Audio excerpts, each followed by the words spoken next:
Hello friends, welcome back to another reaction. So मेरे last podcast के बाद बहुत सारे सवाल मेरे कमेंट सेक्शन में आए जिनके जवाब अभी मैं भी तलाश रही हूँ और कुछ चीज़ों के जवाब मुझे पता हैं।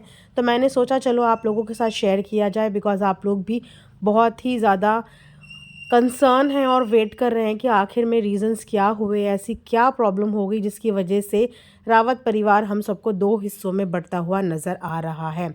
जैसे कि आप सब जानते हैं कि शादी का बहुत अच्छा सा कंटेंट चल रहा है, जो कंटेंट काफ़ी ट्रेंड भी कर रहा है और दर्शकों के द्वारा बहुत प्यार भी इस कंटेंट को मिल रहा है। वहीं पे इस कंटेंट के बीच में 2-3 क्लिप्स में कुछ ऐसी चीज़ें देखने को मिली जिसे देख के समझ आ गया कि इमोशनली ब्रेकडाउन हुआ है। अब इस बात का रीज़न क्या है, वजह क्या है, ये अभी तक सामने नहीं आया है, बट येस कोई बात डेफिनेटली हुई है, ये तो श्योर है, क्योंकि ये व्लॉग में देख के भी पता चल रहा है और अपने मुंह से इन्होंने खुद भी बताया है कि बैक कैमरा कुछ ना कुछ ऐसी चीज़ें हुई हैं जिसकी वजह से मूड इनके स्पॉइल हो गए हैं। बट क्योंकि फंक्शन पे इस चीज़ का इफेक्ट नहीं पड़ना चाहिए था, इसीलिए मिलजुल कर आपसी अंडरस्टैंडिंग के साथ सब चीज़ें करने की कोशिश की जा रही है कि अच्छे तरीके से शादी जैसा फंक्शन निभ जाए। लेकिन उसके साथ ही साथ अगर गौर करेंगे हम इंस्टाग्राम पे, तो इंस्टाग्राम पे 29 लोगों को फॉलो करती थी और अब उनकी फॉलोइंग लिस्ट में सिर्फ 25 लोग हैं। और उनमें से जो डिडक्शन हुआ है, एक तो आप सबको पहले पता ही है, लेकिन अब जो 2 नाम उसमें से हटे हैं वो किसी और के नहीं, कैंडी और सैंडी दोनों के नाम वहाँ से हट चुके हैं। आप लोग समझ ही गए होंगे कि मैं किन की बात कर रही हूँ।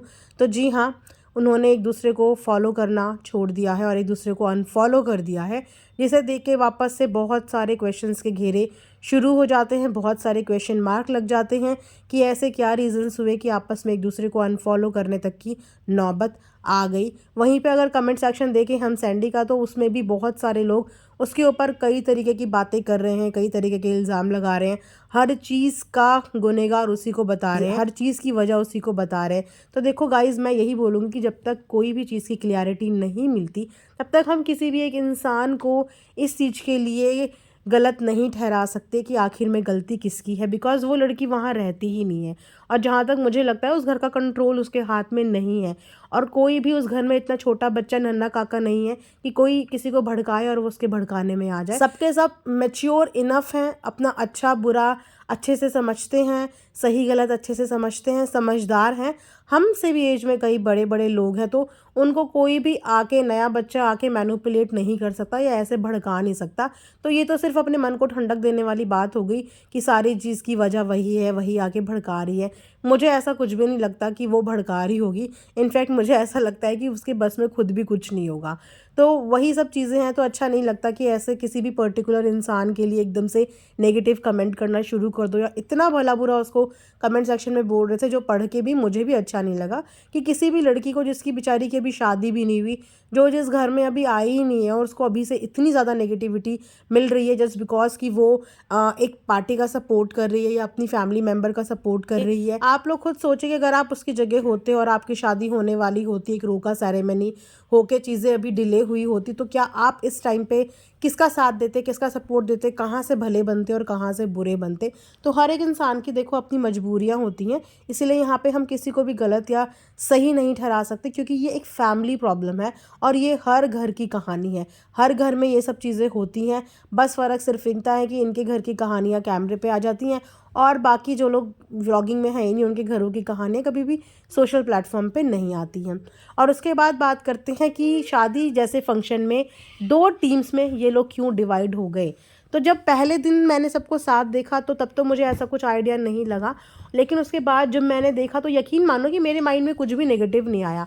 मैंने यही सोचा because they are 3 content creators in the family, 3 vloggers हैं फैमिली में, तो मुझे लगा उसी हिसाब से इनका कंटेंट जो है वो डिस्ट्रीब्यूट हुआ होगा, बिकॉज एक ही कंटेंट को हर एक जना नहीं दिखा सकते, रीयूज कंटेंट भी हो जाता है और ऑडियंस भी बोर होती है। तो सबने अपने अपने हिसाब से, मुझे यही लगा कि अपने अपने कंटेंट डिवाइड कर दिए होंगे, इसीलिए फैमिली ने आपसी अंडरस्टैंडिंग के साथ 3 लोग उधर हो गए, 3-4 लोग इधर हो गए, इस तरीके से हुआ होगा। मैंने अपनी तरफ से यही एज्यूम किया जब तक कि ऐसी कोई स्टेटमेंट नहीं आई थी। लेकिन जब से ये स्टेटमेंट आ गई ऑन कैमरा, नौबत यहाँ तक की आ गई कि सामने वाले के माइंड में व्लॉगिंग क्विट करने तक का थॉट आ गया। ये एक बहुत बड़ी बात होती है, ये एक लास्ट मोमेंट, मतलब कहते हैं ना कि राम बाण होता है एक लास्ट की, जब सब कुछ आपने हर चीज़ ट्राई कर लिया, हर चीज़ ट्राई कर लिया और कुछ भी काम नहीं कर रहा है, when things are not working at all, then ये एक फाइनल डिसीजन होता है कि ठीक है, मैं इस कलेश की जड़ को ही ख़त्म कर देता हूँ। अगर इसकी वजह से शांति होती है तो मैं इसी चीज़ को ख़त्म कर देता हूँ। तो ये वो वाला स्टेटमेंट था जिसकी वजह से वापस से चीज़ें जोड़ी, और जो चीज़ें पॉजिटिव वे में मैं सोच रही थी, ऑडियंस वो चीज़ अलग वे में सोचने लगी। ऑडियंस अपने तरह तरह के रिव्यूज़ शेयर कर रही है, अपने तरह तरह के कमेंट शेयर कर रही है कि इसीलिए ये लोग डिवाइड हुए, शादी में एक साथ नहीं दिख रहे हैं। पर मेरा नज़रिया उस समय पे अलग था। मुझे यही लगा था कंटेंट के लिए सब अपना अपना कंटेंट पे काम कर रहे हैं, एक दूसरे के कंटेंट पे नहीं आना चाह रहे, जो कि फेयर इनफ, बिकॉज सब व्लॉगर्स हैं और सबको पूरा पूरा हक होना चाहिए अपना व्लॉगिंग बेस्ट से बेस्ट दिखाने का। तो वो सब चीज़ें ठीक थी, लेकिन उसके पीछे क्या चीज़ें हुई कि जिसकी वजह से रोना पड़ गया, जिसकी वजह से आंखों में आंसू थे, जिसकी वजह से चेहरे पे इतनी मायूसी थी, और अभी तक वो मायूसी बरकरार है। अभी तक किसी भी चीज़ का फाइनल कुछ भी नहीं है, बिकॉज आज के व्लॉग में भी जाते जाते नीतू ने यही बोला कि अभी कुछ भी नहीं पता आगे क्या होगा क्या नहीं होगा। मतलब किसी चीज़ के बारे में डिस्कशन चल रहा है, वो डिस्कशन क्या है हमें कुछ भी नहीं पता। तो जब तक देखो किसी चीज़ के बारे में क्लैरिटी नहीं होगी, मैं यहाँ पे कुछ भी नहीं बोलूँगी जब तक सामने से कोई बात नहीं होती है। तो इंतज़ार करते हैं कि सामने से हमें थोड़ा सा कुछ क्लू मिले कि एक्चुअल में रीज़न्स हुए क्या। फ़िलहाल तो मुझे यही पता है और ये श्योर है कि येस, एक दूसरे को अनफॉलो कर दिया है, और ये भी मेरे एक सब्सक्राइबर ने ही आके मुझे बताया। उसके बाद मैंने चेक किया और ऑथेंटिकली ये बात सही है कि वाकई में एक दूसरे को अनफॉलो कर दिया है।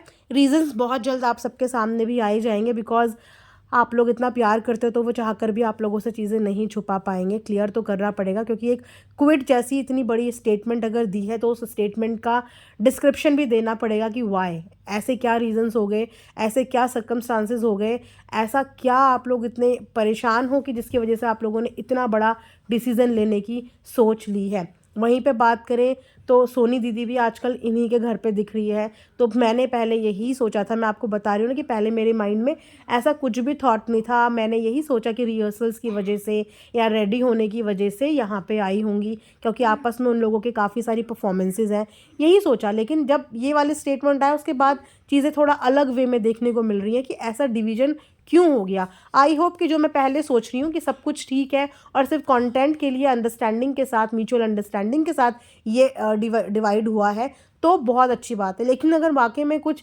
मेजर इश्यूज़ हो गए हैं तो वो सोचने वाली बात है, बिकॉज सब इनसे बहुत प्यार करते हैं, फैमिली के हर सदस्य से प्यार करते हैं।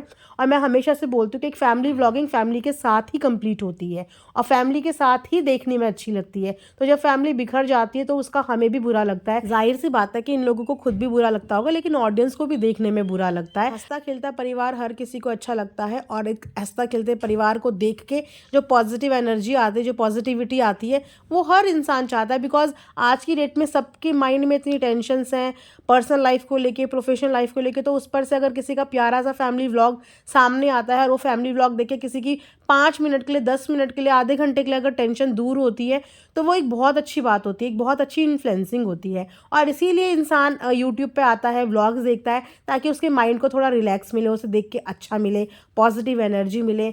तो बस हम यही एक्सपेक्ट करते हैं कि जो भी इश्यूज़ होंगे जल्दी से जल्दी रिजॉल्व होंगे और हंसते खेलते वापस से फैमिली व्लॉगिंग हमें देखने को मिलेगी। तो यहीं पे आज का रिएक्शन एंड करती हूँ। Thanks for watching earth mom Dehradun.